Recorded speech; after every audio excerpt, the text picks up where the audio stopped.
心，用爱一起分享。别害怕去梦想 ，Never give up 向前闯。世界上没失败，除非你认输投降。别害怕去梦想，倾听内心的愿望。就算碰到阻挡，也一定会天天都有成长。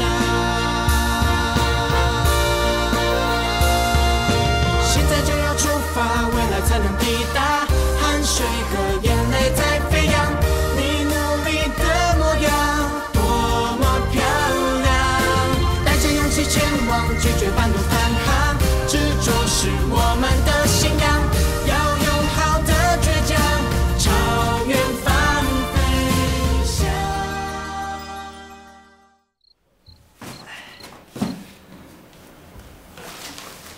哥，你去台北住校以后，平常就只剩下我和爸在家了。有差吗？以前我也都补习到很晚才回家，反正阿公阿嬷每天都会过来啊。可是有时候爸爸很晚回来，阿公又常常看电视看到一半就睡着了，电视都还开着啊。那你就把电视关起来啊。我不是那个意思啊。那是什么意思？阿公阿嬷为了照顾我，每天跑来跑去，这样也很累啊。哦，你知道反省啦。哥，我是说我也要毕业了耶。所以嘞？所以，妈妈不是常常为了我的功课担心吗？而且她每次回来都已经很累了，还要替我复习英文。阿公阿嬷也是为了照顾我和煮饭给我吃，才每天来啊。你觉得我会没感觉吗？有感觉，就用功一点，独立一点，减少别人的负担啊。所以我才要跟你商量我毕业以后的事啊。怎么样？你毕业以后继续升学啊？难道还有别的可能吗？重点就是我要去哪里升学啊？该不会你要去花莲吧？对啊，我就是这样想的啊。我想我毕业以后干脆去读职中算了，这样妈妈也不用成天担心我，阿公阿嬷也轻松多啦。而且爸爸加班的时候也不用打电话回来提醒我一大堆事情了。你是认真的吗？你考虑一下吧，可不要只是因为看到我要去住校了就一时冲动。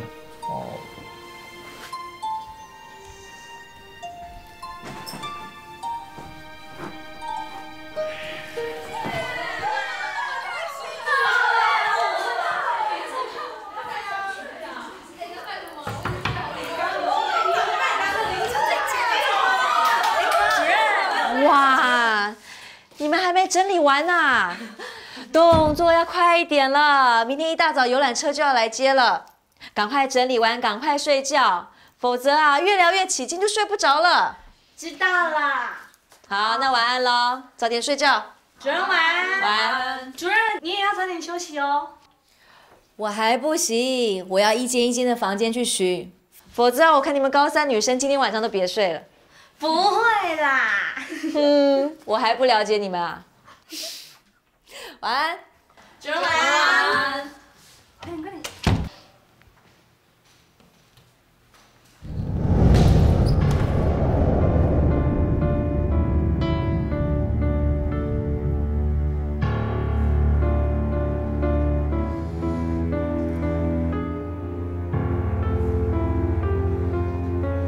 不会吧？这个时候发作，不行，千万不行！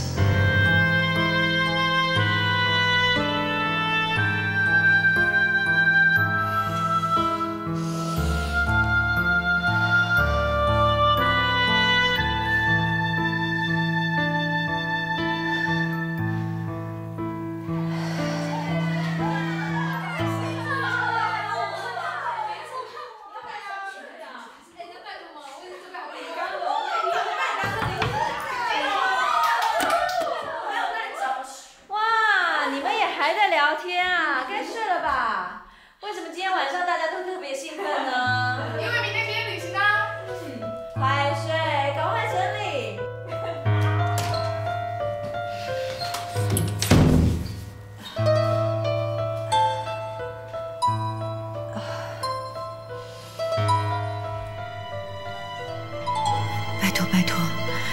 请菩萨一定要保佑我。这么重要的毕业旅行，我可不能缺席。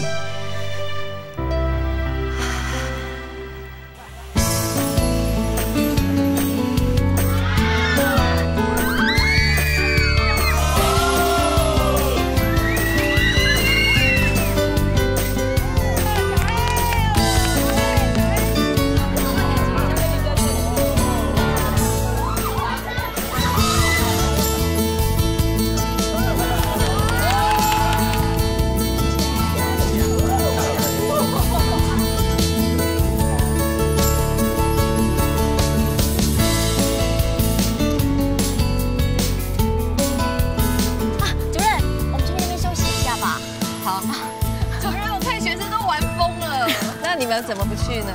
我才没邱博文这么大胆嘞！主任，我承认啊，我是狼谋大。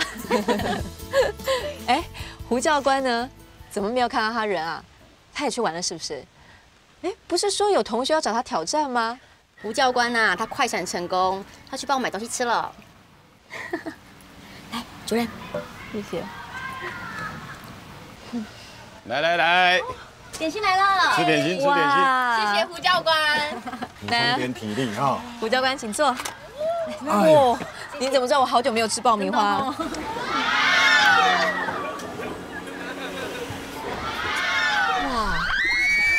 这么刺激啊！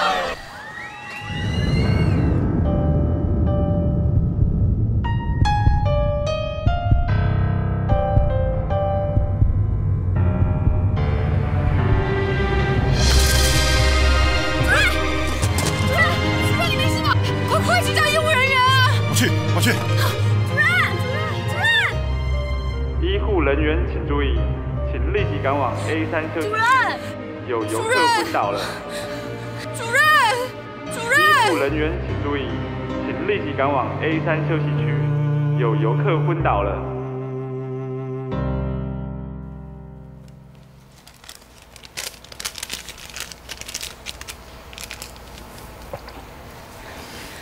主任。 吃一点水果吧，我切好了，在冰箱。好啊，谢谢。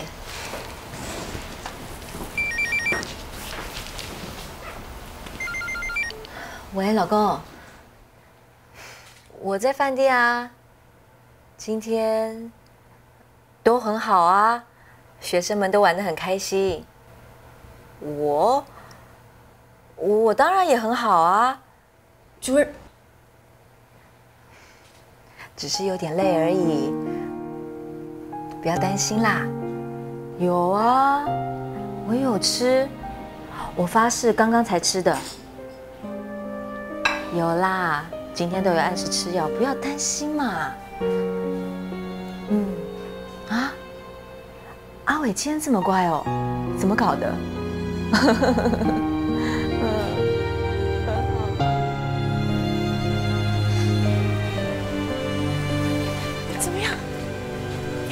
主任还是那样，又不肯让正光师兄知道。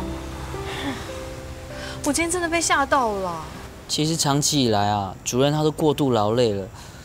我有时候觉得他根本就是用他的意志力在撑。那怎么可以啊？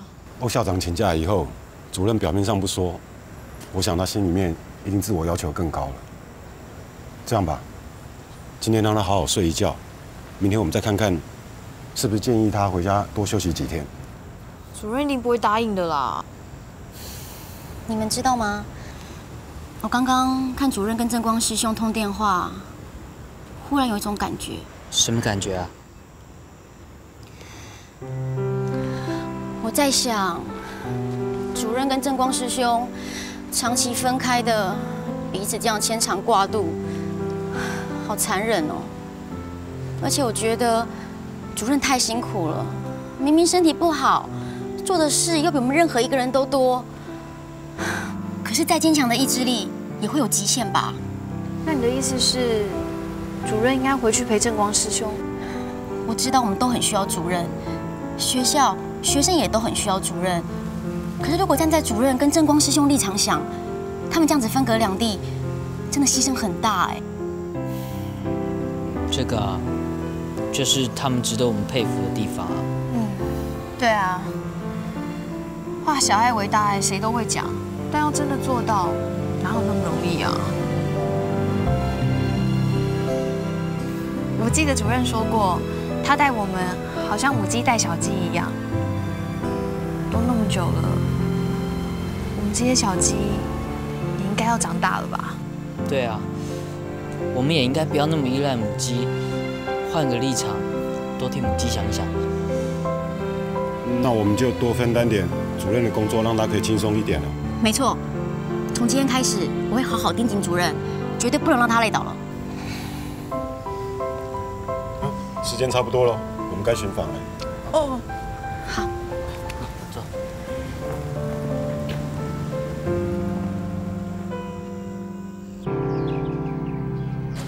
你先上车。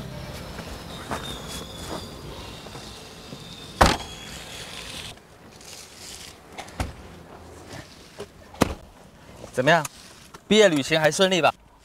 我猜最后一个晚上，学生一定是依依不舍，不想回家，对不对？其实我们也好久没有一起在国内一起旅游个3天2夜了，你说对不对？玉珍，我觉得累成这个样子，还说只累一点点。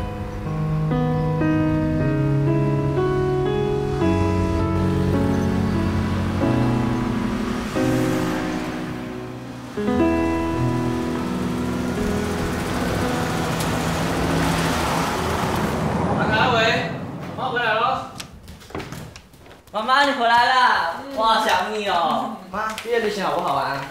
什么好不好玩？又不是我毕业。妈妈这几天很累，先让妈妈睡个觉，等妈妈醒来，我们再出去吃东西。好。哦，对了，我有买几样纪念品，在这边。先去休息吧。好啦，那你们自己看，妈妈先上去休息了。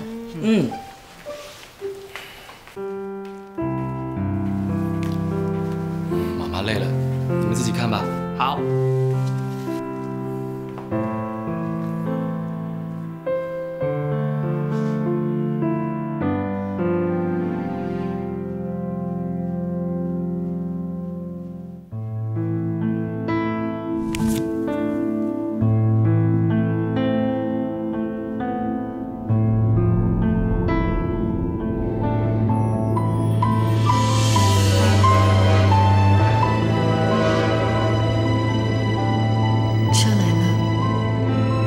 该不该上车呢？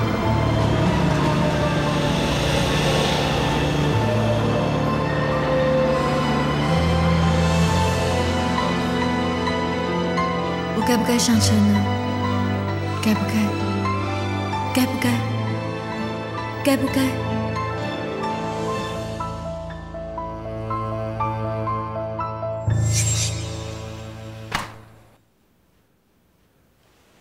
阿伟。妈妈，我把你吵醒了。我看风很大，所以帮你关起来。不是你把我吵醒，是我做了一个梦。那你梦到什么？我梦到我要去搭火车，可是火车一进站我就醒了。啊，好可惜哦，说不定火车可以带你去很远的地方旅行哎。很远的地方不见得一定好。世界上哪里有一个地方会比自己的家温暖啊？说的也是啊，可是，你是不是想说，既然家这么温暖，为什么妈妈不天天待在家？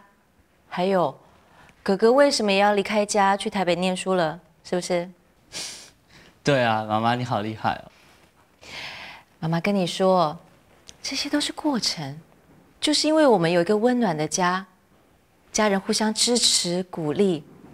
才能让每个家庭成员都有勇气去追逐梦想，实现理想。当然啦，这个家也随时欢迎大家回家，这才是家的意义啊。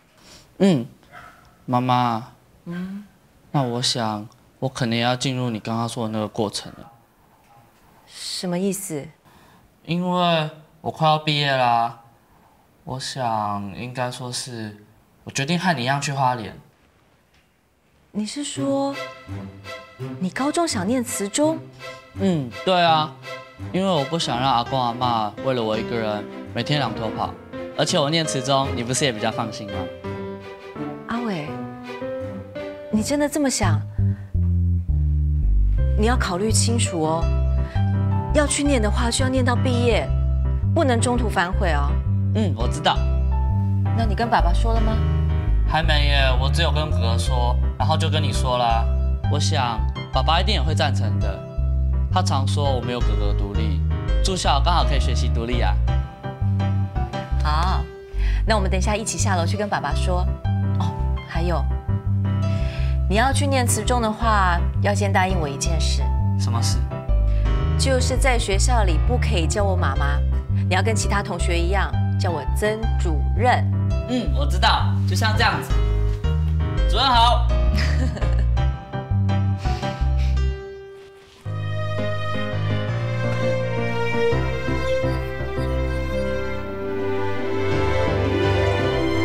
过了一个暑假，阿伟真的成为花莲慈中的学生了。我们母子已经有好长一段时间没有这么接近的生活在一起，可以每天看到他，我当然很高兴。虽然他依然没有很爱念书，考试成绩依然还有进步空间。张君伟同学，你的考试成绩实在很不理想哎，你父母难道都没有督促你吗？主任，是我自己功课不好，请你不要怪我爸爸妈妈了。他也依然热爱篮球，有时候他也还是会赖床，或者忘东忘西，拖拖拉拉耽误了时间。手表，来不及了。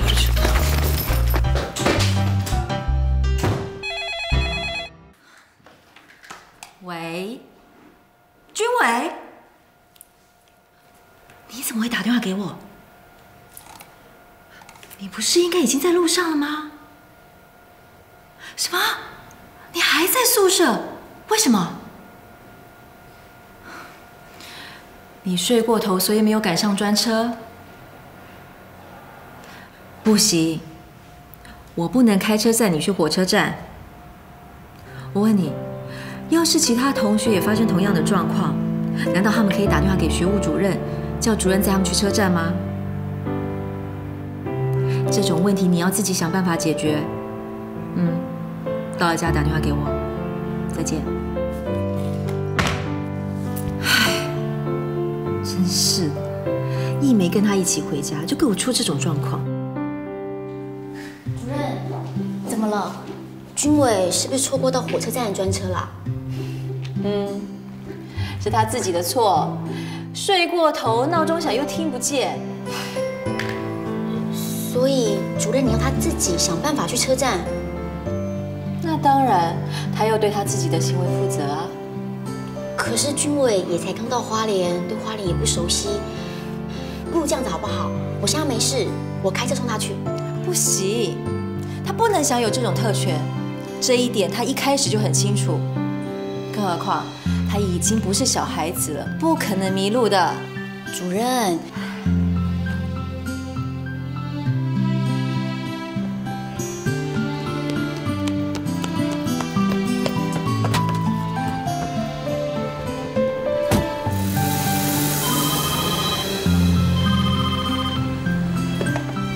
警卫室你好。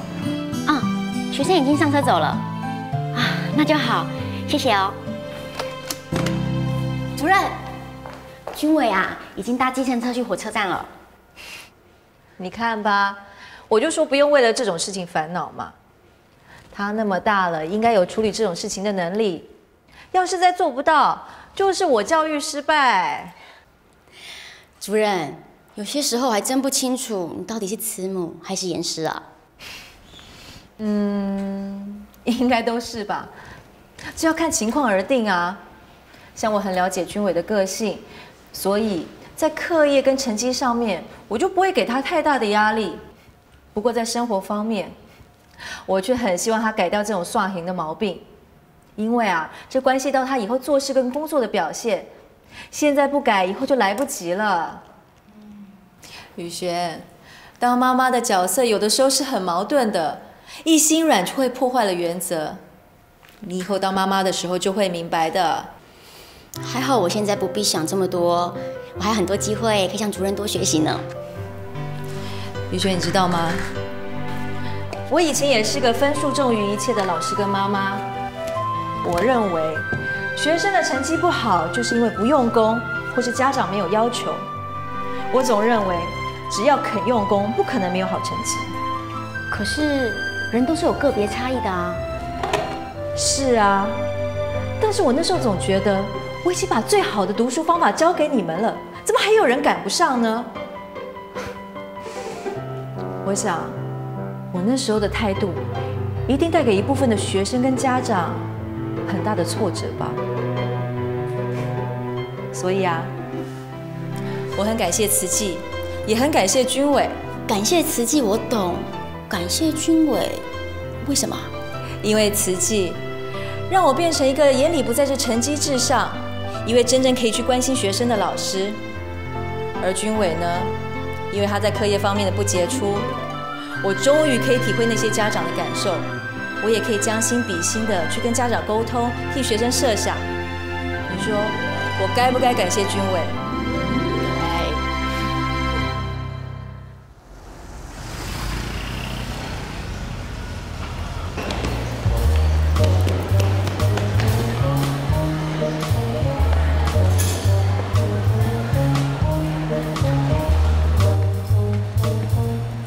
老板，一个便当多少？一个60块。那一个茶叶蛋多少？一个10块。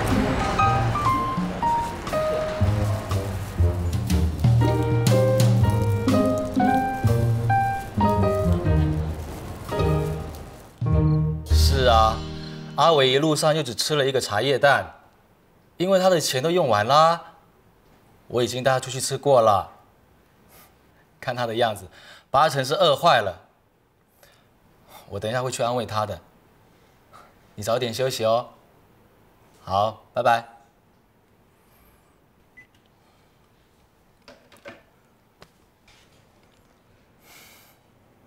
张军伟啊，张军伟，你可别怪你妈，有了这次教训，看你下次还敢不敢睡过头。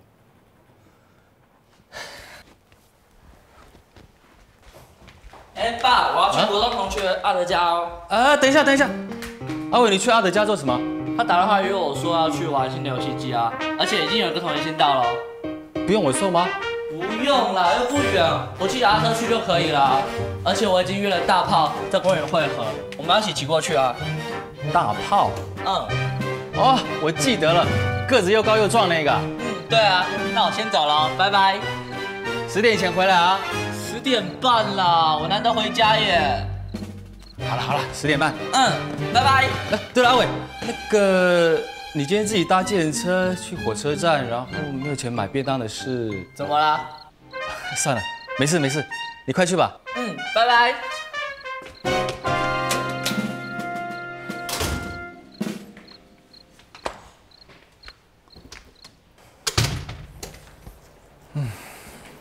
根本就没事。唉，是我自己多事。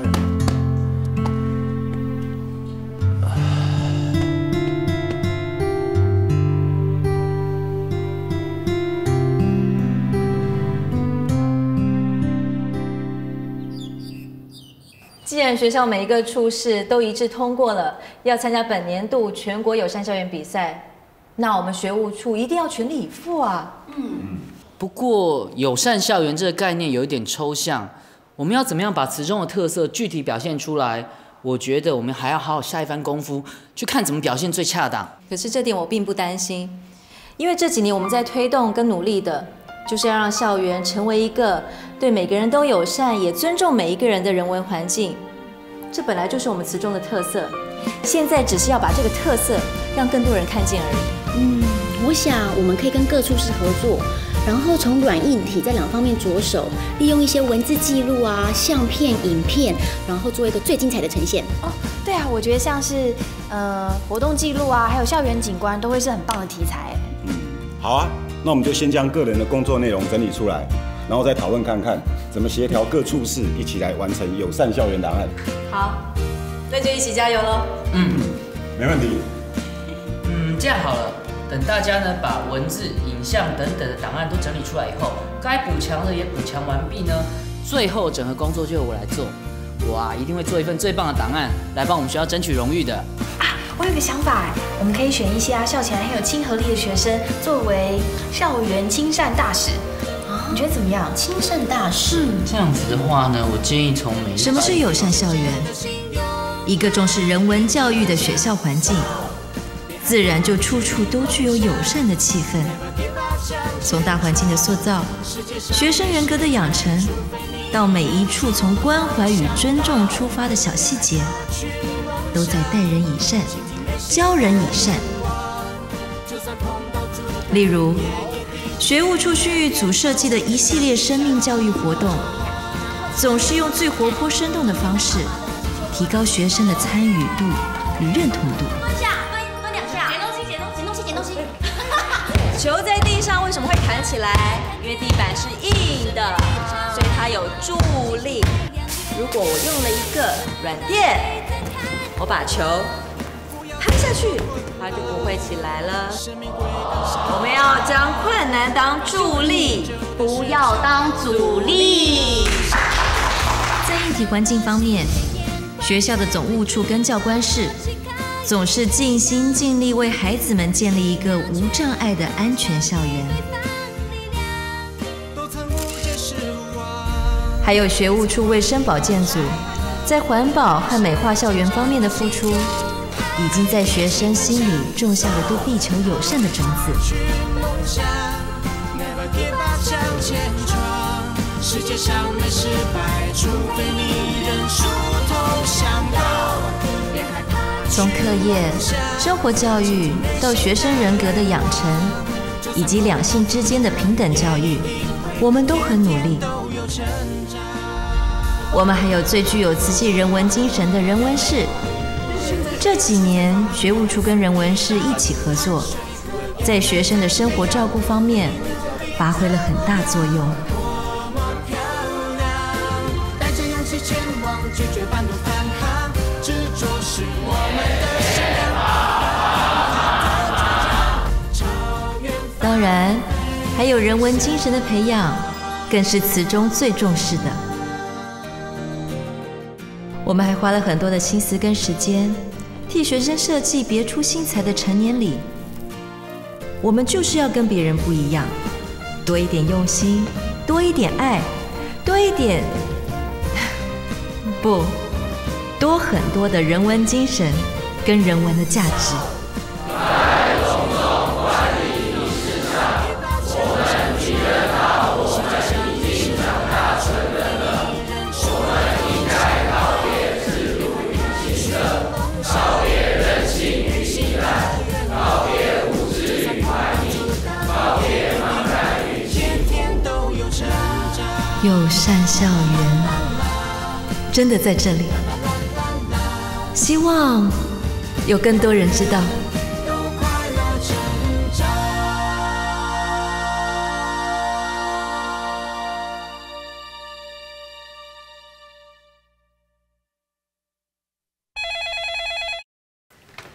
喂，学务处你好，是，什么？真的吗？是，好，这边。什么啦？哦，好，是，谢谢你先通知我们哦。那什么时候正式公布啊？是，好，好，谢谢，再见，感恩哦。到底是什么啦？我们得到全国推动友善校园高中直属优等奖了！师们喊得这么大声，搞不好连学生都听到了。我们辛苦总算有代价。对啊，这都是大家共同努力的成果。我们赶快去公布好消息吧。快！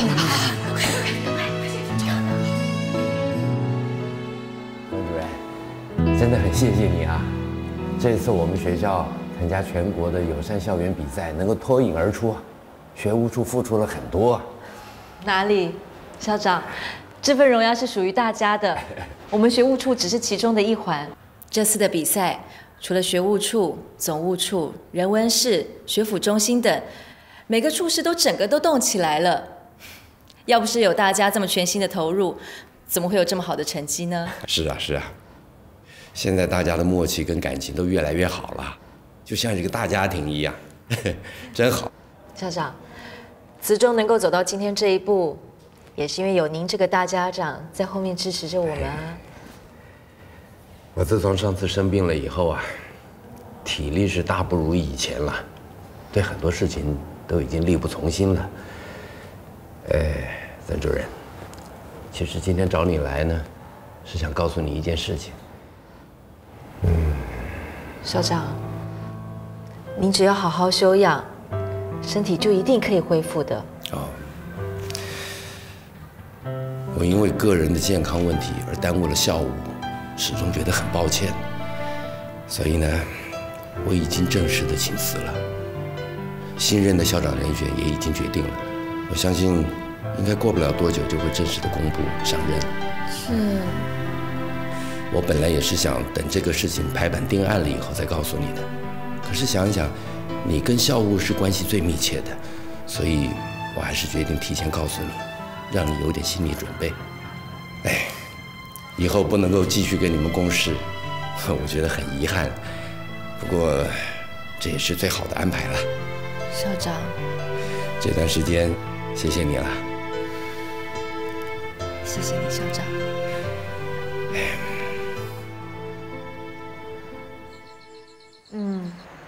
欧校长已经正式请辞了，这对我来说有另外一种意义。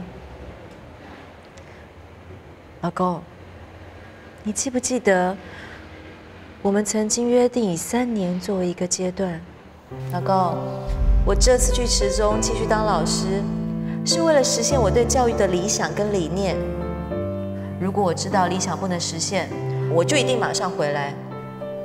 就算可以看见它慢慢实现，我也会找适当的时机回归家庭，因为这个家才是我最有力的后盾跟力量的来源啊！好，一言为定。一言为定。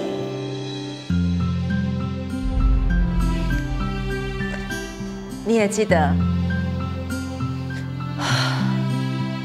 时间过得好快，真的3年了耶！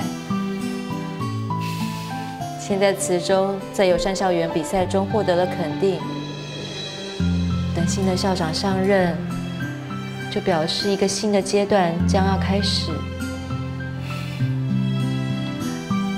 所以我想，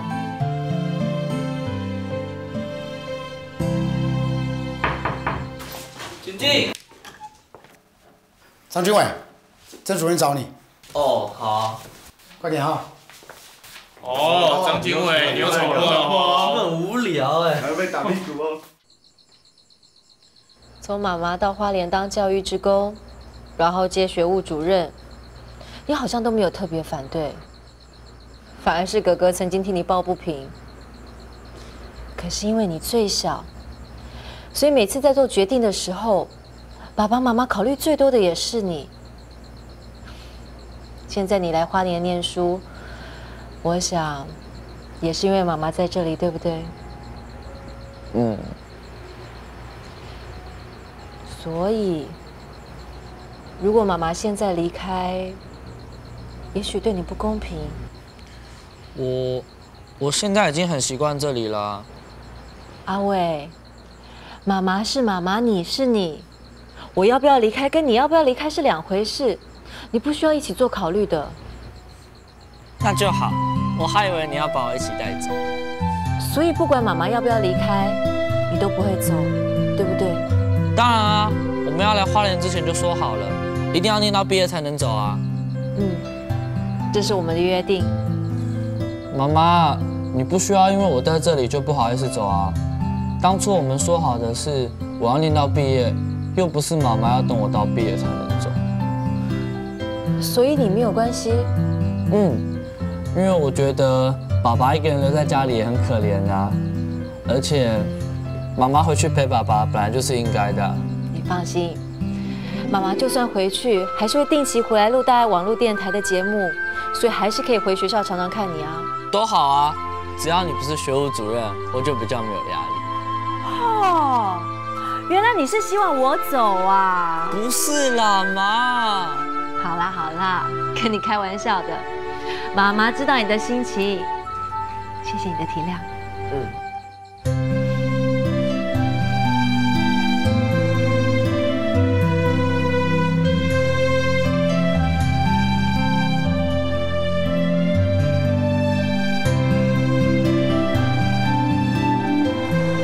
医生。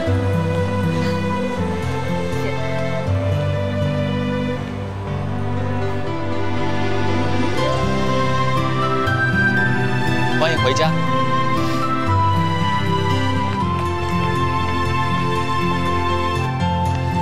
医生，你看，今天的星星好像特别多，也特别亮哎。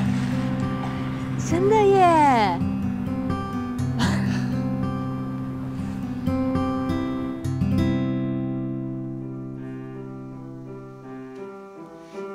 一阵大雨刚刚下过，从那寂静的天空，向地上照下星光，照下无限生命希望。老师真的觉得你有成为歌唱家的潜力。你除了在学校的合唱团担任独唱之外，你有没有考虑以后要在歌唱界或声乐界里面发展？为什么？因为我想当一位老师，当一位好老师。学生是不打不成器，要把他们的劣根性连根拔起，就要鞭子加糖果。林玉豪，老师说过，我生平最痛恨不诚实的人。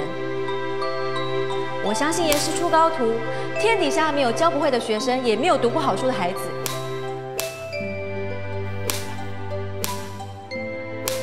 你们可以恨我、骂我、讨厌我，如果你们觉得我残害你们的尊严，你们可以用更高的分数来向我讨回你们的尊严。一个好老师就是要让学生又爱又怕，甚至又爱又恨都没关系。还有谁在看？拿出来！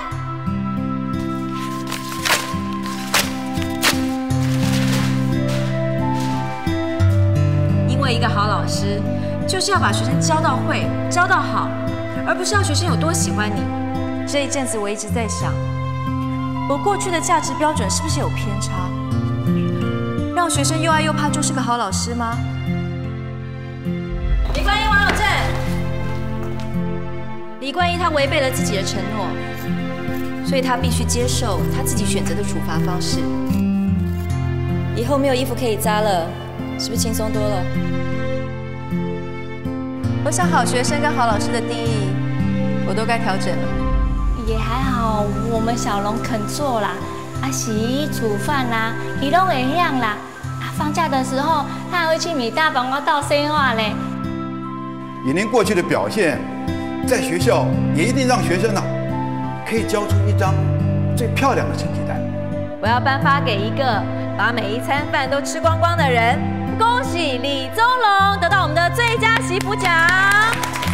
因为小龙呢，他从来不挑食，也不浪费食物，是我们所有人的好榜样。除了在学业上可以交出一张漂亮的成绩单之外，教育最大的目的，我想也是希望学生能够交出一张漂亮的人生成绩单吧。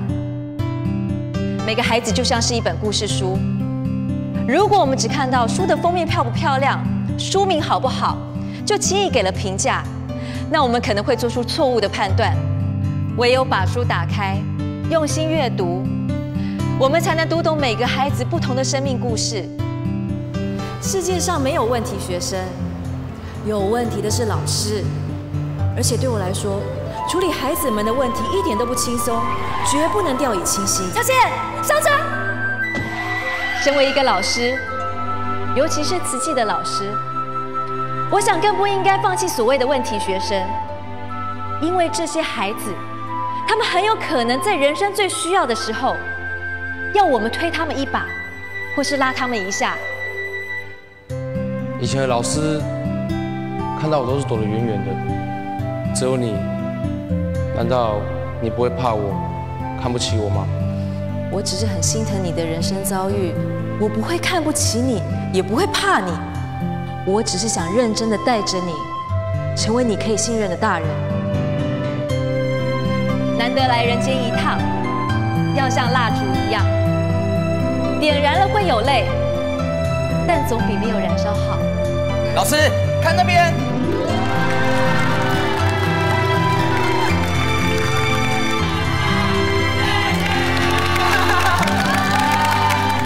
谢谢大家，感恩。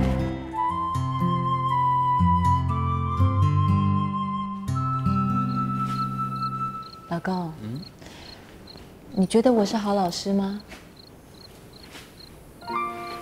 你当然是啊，以前是，以后还会是。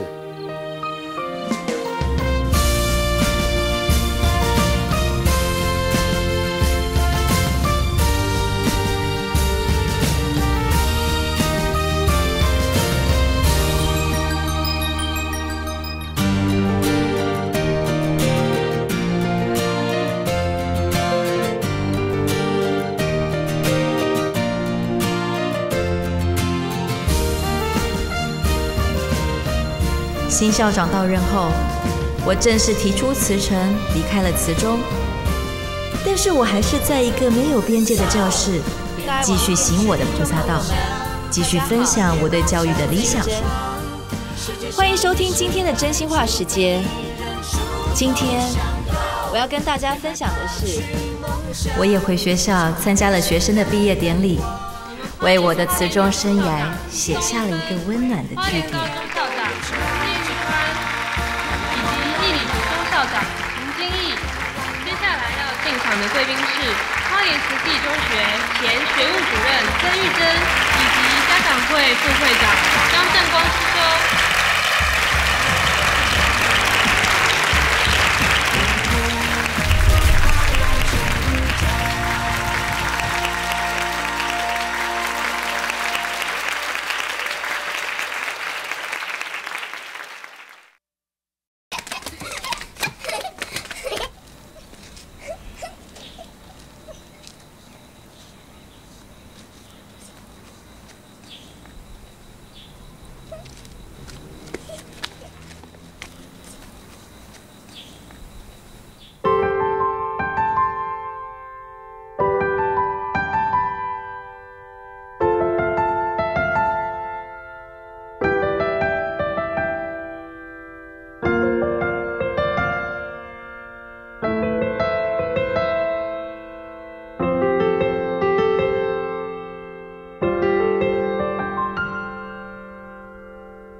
就是帮助学生找到优点加以发挥，找到盲点用心改进，而老师的自我教育就是教育成功的关键。